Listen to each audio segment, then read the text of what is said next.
The Attorney General is launching an investigation into allegations that the CIA tortured terror suspects during the Bush administration. And the Obama administration is setting strict new standards for the treatment of these terror suspects. CBS News correspondent Bob Orr is at the Justice Department with more on this. Good morning, Bob. Good morning, Maggie. Well, the 2004 report you're talking about was written by the CIA's Inspector General. It details numerous cases of what it calls the inhumane interrogations of top al-Qaeda suspects in the wake of the 9/11 attacks. CIA interrogators threatened 9/11 mastermind Khalid Sheikh Mohammed. If anything else happens in the United States, they said, we're going to kill your children.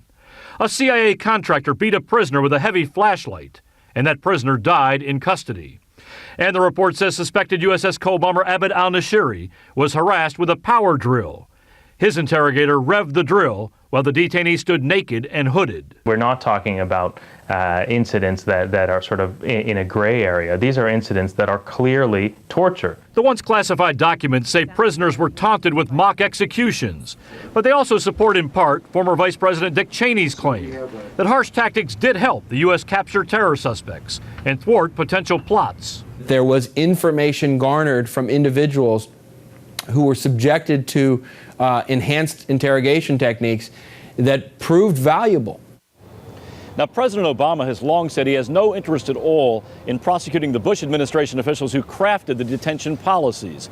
However, now Attorney General Eric Holder has appointed an attorney, a prosecutor, to determine if any CIA employees broke the law. Maggie? Bob Orr. Thank you, Bob. Joining us now from Minneapolis is CBS News political analyst and Republican strategist Dan Bartlett. Good morning, Dan. Morning, Maggie. We should mention at the outset that these cases have already been looked at by several independent prosecutors during the Bush administration. But Dan, if the Attorney General feels obligated to look at these again, to appoint another prosecutor, who, by the way, is a registered Republican, to probe this now that it's public, what's the harm?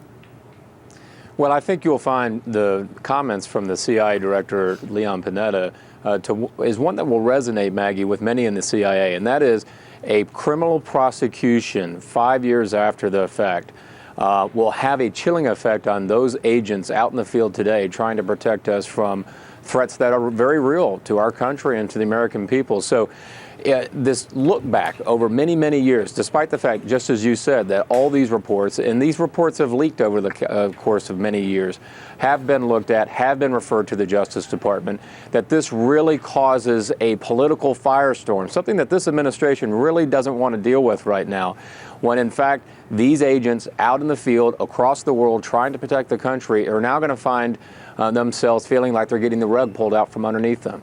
So is the concern that this will demoralize the CIA, the agency that's supposed to protect us from terrorists? Or is it okay once in a while to remind them that just because interrogation techniques work doesn't mean they should be used? Well, I think it's very clear right from the outset that there must be accountability within our intelligence operations.